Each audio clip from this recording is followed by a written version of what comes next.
Well, Trump has done it again. In his first term, Trump issued an executive order mandating that all architecture be classical in style.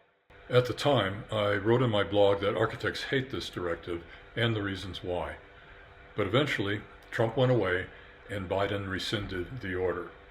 I thought that was the end of it. But he's back with a brand new directive mandating, again, classical architecture for all federal buildings. Many people think this probably isn't very important because what does it matter? But architecture does matter, and what matters even more is one person imposing their tastes on everybody else. This is Michael Knorr with an Architecture Minute of Protest.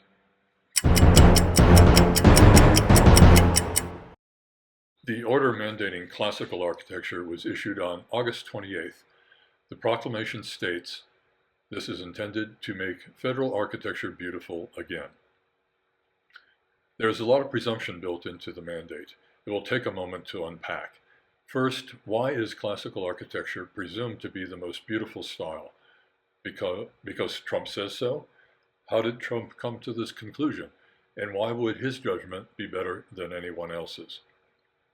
Second, the mandate presumes federal architecture was beautiful at one time, but is not beautiful now. By whose standards is that premise established?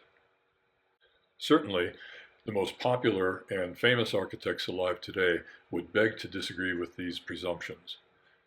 Daniel Liebskind doesn't design classical buildings, nor does Jeanne Nouvel or Jeanne. Neither would Renzo Piano or Sir Norman Foster or Santiago Calatrava. If the best are excluded, who is left? The mandate is not wrong because classical architecture is wrong. If you like classical architecture, then enjoy. What is wrong is to decide aesthetic issues for everyone by government fiat. Creativity thrives on freedom. Creativity comes from within, not from the force of government mandates. Architecture, music, painting, these defining expressions of humankind thrive and progress on invention and originality. Trump's executive order is the opposite of that.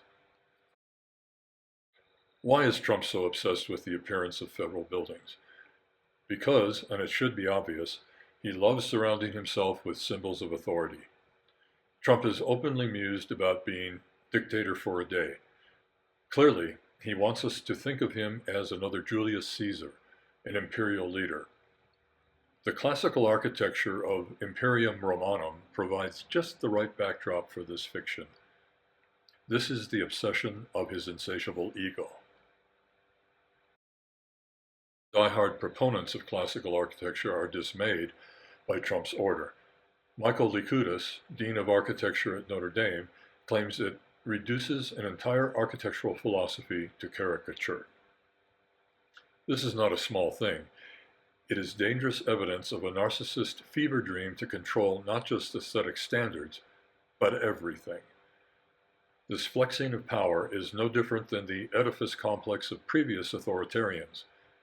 Caesar had his Forum, Hitler had Albert Speer's grandiose stage sets, Mussolini had the EUR, Trump will have his classical monuments. Finally, and this is the least of reasons to balk at Trump's mandate, but it must be said, there is no person less qualified to pronounce judgment on any architectural style. His lack of sophistication in the arts is obvious. He has slathered every surface of the White House with meaningless gilt gewgaws. He mistakes gaudy for beautiful every time. He further mutilates the White House with his plans to graft on a grandiose, out-of-scale grand ballroom with the only purpose of inflating his ego. And he recently announced the desire to build a triumphal arch in Washington, like the Arc de Triomphe in Paris. Only grander, of course, with gold applique.